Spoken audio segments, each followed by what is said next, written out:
Hummingbird? Did she get that name from ballet class? The general's laughter echoed across the training base as he stared at the young pilot standing at attention. She didn't react, just put on her gloves, climbed into the FA-18 cockpit. 15 minutes later, alarms blared throughout the control tower. Emergency announcement. Speed reaction record. Broken. Identity, Lieutenant Violet Hummingbird Lee. The first person to clap was the commanding major. Meet Violet Lee, 28 years old, daughter of Captain James Lee, a former rescue helicopter pilot who saved 43 lives during 3 tours in Afghanistan.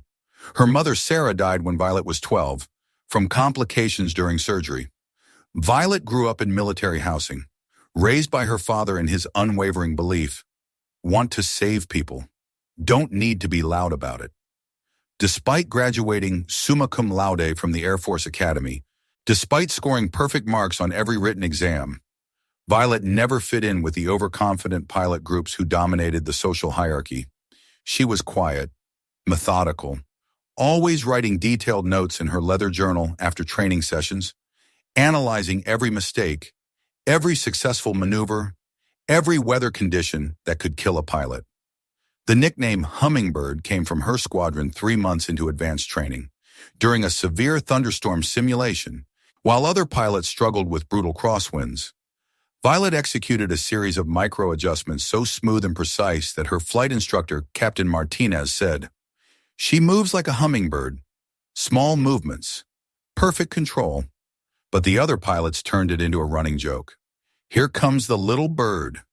Does Hummingbird need help reaching the controls? Maybe she should fly cargo planes instead." Violet never responded, just kept training. Today was different. The final evaluation session to determine combat deployment assignments, the test that separated real fighter pilots from academy graduates, Violet was assigned the high-speed spiral reaction course, a computer simulation so brutal that only 12 pilots in Air Force history had ever completed it. The average age of those 12? 34 years old. Average flight experience? 8 years. Violet had 18 months of active training. Standing before the assembled squadron, General Roy Dalton stepped forward to review the day's roster. At 52 years old, Dalton was a legend.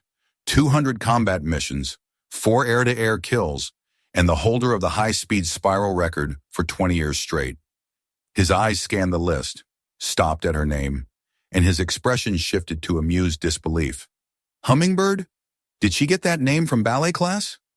The entire hangar erupted in laughter. 37 pilots, 12 instructors, 8 ground crew members, all laughing at the quiet girl with the bird nickname. Violet stood perfectly still, eyes forward, no reaction. But inside, she felt the familiar weight of her father's dog tags around her neck, the same tags he wore during every rescue mission, the same tags they handed her, folded in an American flag, 3 years ago. If you've ever been mocked just for your name or quiet personality, comment, "I'm still here." Maybe you're exactly the person they'll never see coming. Major Gabriel Ox Morris had been watching Violet's entire training progression from the shadows. At 46 years old, Morris was one of those rare military men who kept promises, especially promises made to dead friends. 23 years earlier, fresh out of flight school, Morris had served alongside Captain James Lee in the 160th Special Operations Aviation Regiment. They'd flown together through Iraq, Somalia, and eventually Afghanistan. The night before James's final mission, the two men sat in a dusty forward operating base, sharing lukewarm coffee and looking at photos of their families. James showed Morris a picture of 16-year-old Violet in her high school graduation gown. "She wants to follow in my footsteps, join the Air Force. Ox, if something happens to me and she makes it through, will you watch over her, not interfere, just be the eyes I can't be?" Morris had clasped his friend's shoulder. "Brother, you have my word, always." 18 hours later, Captain James Lee's helicopter went down during a rescue mission. Mechanical failure, no survivors. Morris kept his distance during Violet's academy years, but he watched, read every performance report, monitored every instructor evaluation. What he discovered surprised even him. Violet wasn't just good, she was extraordinary. Her spatial reasoning scores? Top 2% nationally. Her reaction times under stress? Faster than pilots with 5 years experience. Her technical knowledge of aircraft systems? She could disassemble and rebuild an FA-18 engine from memory.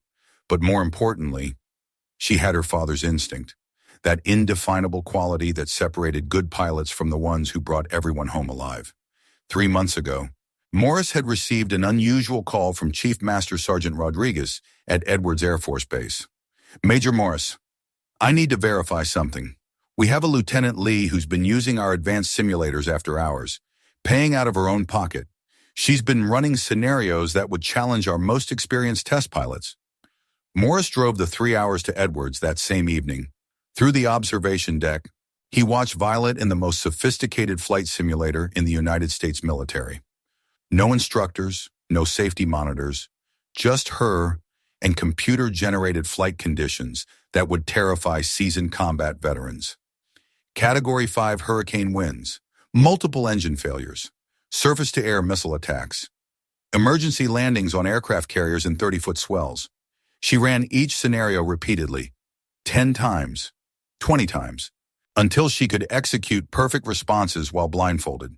The technician monitoring her sessions shook his head in amazement. Sir, in 15 years of operating these simulators, I've never seen dedication like this.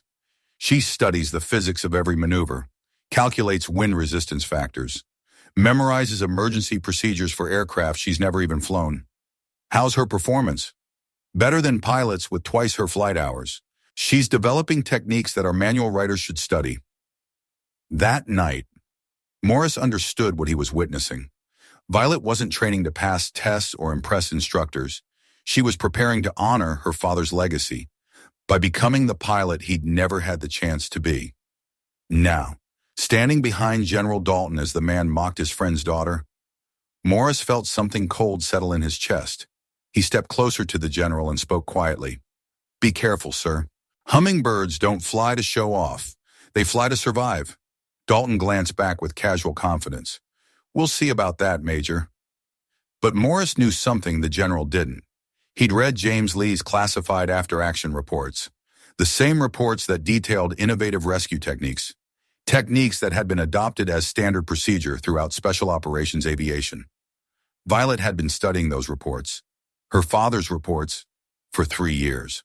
Have you ever witnessed someone quiet who just once stood up and changed everyone's perspective? Share that story below.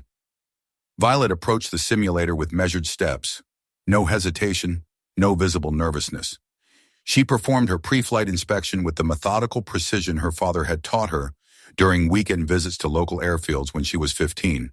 Check everything twice, trust nothing, and always have 3 backup plans. The technician, Sergeant First Class Williams, had been operating flight simulators for 12 years. He'd watched hundreds of pilots attempt the high-speed spiral reaction course. Most lasted less than 8 minutes before requesting termination. He leaned toward Violet as she adjusted her helmet. Ma'am, nobody under 30 has ever completed this simulation. The G-forces alone can cause unconsciousness.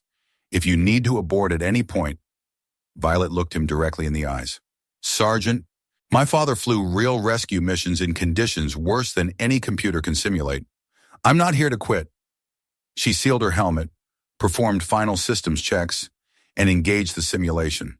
The massive screens surrounding the cockpit flickered to life, displaying a nightmare scenario that had broken seasoned pilots. Thunderstorm with 100-mile-per-hour crosswinds. Limited visibility, simulated enemy surface-to-air missiles, and a flight path that required navigating through mountain valleys while maintaining supersonic speed. The simulator chair began violent shaking as G-forces built rapidly. Most pilots would already be fighting nausea. Violet's breathing remained controlled, steady. 4 counts in, 4 counts hold, 4 counts out. The technique her father had taught her during his final leave, 3 months before his death. The body wants to panic, baby bird, but the mind can stay calm if you give it rhythm. First challenge, a 90-degree vertical climb followed immediately by an inverted spiral descent, the kind of maneuver that generated 8 Gs of force and caused temporary blindness in unprepared pilots.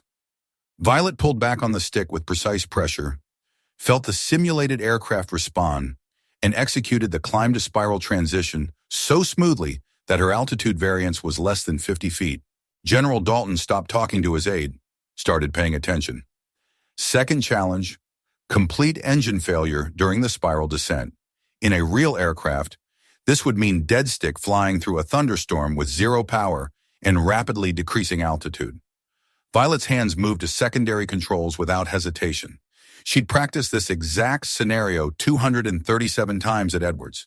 She knew which instruments remained reliable during power loss. She knew how to read wind patterns through audio cues alone. She knew how to calculate glide ratios while inverted. Her simulated aircraft, with no engine power, threaded through the mountain valley with 15 feet of clearance on each wingtip. The control room fell silent. Even the background chatter from ground crew stopped. Third challenge, the section that had defeated every pilot under 30 for 2 decades. Simulated missile attack while attempting emergency landing in zero visibility. Radar showed 6 incoming projectiles. Standard evasive maneuvers would prevent safe landing. Staying on landing approach would result in simulated aircraft destruction. This was the puzzle that had stumped military pilots for 20 years. Violet had solved it 6 months ago. Instead of choosing between evasion and landing, she executed a technique her father had pioneered during combat rescues. A corkscrew descent that used the incoming missile's own trajectory calculations against them. By descending in a precise spiral pattern, she created a moving target that forced the simulated missiles to overcorrect their flight paths, causing them to miss while she maintained landing approach. The technique required calculating missile speed, aircraft descent rate, and wind resistance factors simultaneously while pulling 6 Gs and maintaining consciousness. Violet's hands moved like she'd done this maneuver 1,000 times. Because she had. At exactly 14 minutes and 5 seconds, her simulated aircraft touched down safely. The radar system beeped. Simulation complete. Time, 14:05. New record established. For 30 seconds, the training facility remained completely silent. General Dalton slowly removed his sunglasses. His 20-year record shattered by a 28-year-old lieutenant with a bird nickname. Major Morris began applauding. Slowly, one by one. The entire squadron joined him.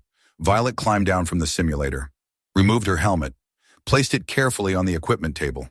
She didn't smile, didn't celebrate, just looked directly at General Dalton and said quietly, "Sir, I didn't fly that simulation to beat your record. I flew it to honor my father's memory. Captain James Lee, 160th Special Operations Aviation Regiment. He taught me that real pilots don't fly for glory. They fly to bring people home." The hangar remained silent except for the hum of cooling equipment. Have you ever thought the quietest people might be carrying an entire generation's legacy on their shoulders? Comment, respect, if you've met someone like that. The news of Violet's record spread through the base within hours, but when reporters from Air Force Times arrived the next morning, she was nowhere to be found. No interviews, no photo sessions, no victory statements. She'd simply returned to her quarters, written in her journal, and prepared for the next day's training as if nothing extraordinary had happened. But the base commander had other plans. Within a week, Violet's photograph appeared in the main hallway of the operations center. The image captured her aircraft banking at exactly 37 degrees during the final spiral descent. A maneuver so precise that aerospace engineers requested copies for training materials. 10 days after her record-breaking flight, Major Morris found Violet in the base chapel. She was sitting alone in the back pew, reading from a worn leather Bible. "Your father used to sit in the same spot," Morris said quietly. "Same Bible, too?" Violet looked up. "How do you know?" "Because I gave him that Bible before our first deployment. Afghanistan, 2003, Morris sat beside her. "There's something you need to see." He handed her a manila envelope marked, "Classified Eyes Only." Inside, Captain James Lee's complete service record, including details that had never been shared with his family. Violet's hands trembled as she read. Her father hadn't just been a rescue pilot.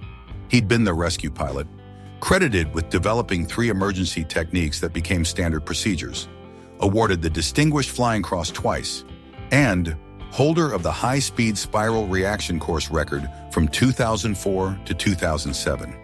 He held the same record you just broke, Violet whispered, for 3 years, until he was deployed to Afghanistan and stopped having time for training competitions. Morris paused. The day he died, he was attempting to improve his own rescue response time, not for personal glory, to save more lives during emergency extractions. Violet closed the file. Why didn't anyone tell me? Because your father made me promise, if you ever chose to fly, to let you find your own path. No pressure, no expectations, just opportunity. She understood now. Every late-night training session, every self-funded simulator hour, every technical manual she'd memorized. She hadn't been chasing her father's legacy. She'd been continuing it. 3 months later, Lieutenant Violet Hummingbird Lee received orders for deployment to Al Udeid Air Base, Qatar. Combat operations supporting Special Forces rescue missions. Her call sign remained Hummingbird, but now, when pilots heard that name, they didn't laugh. They listened, because they knew the small bird carried the heart of an eagle.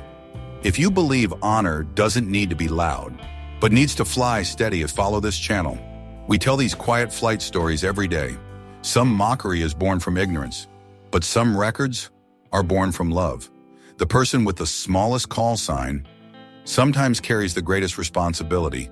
If you've ever been laughed at for your name, your background, your quiet determination, remember Lieutenant Violet Lee. Hummingbirds don't need eagles to validate their flight. They just need unlimited sky and the memory of those who taught them to soar. Sometimes the most powerful roar comes from the gentlest whisper.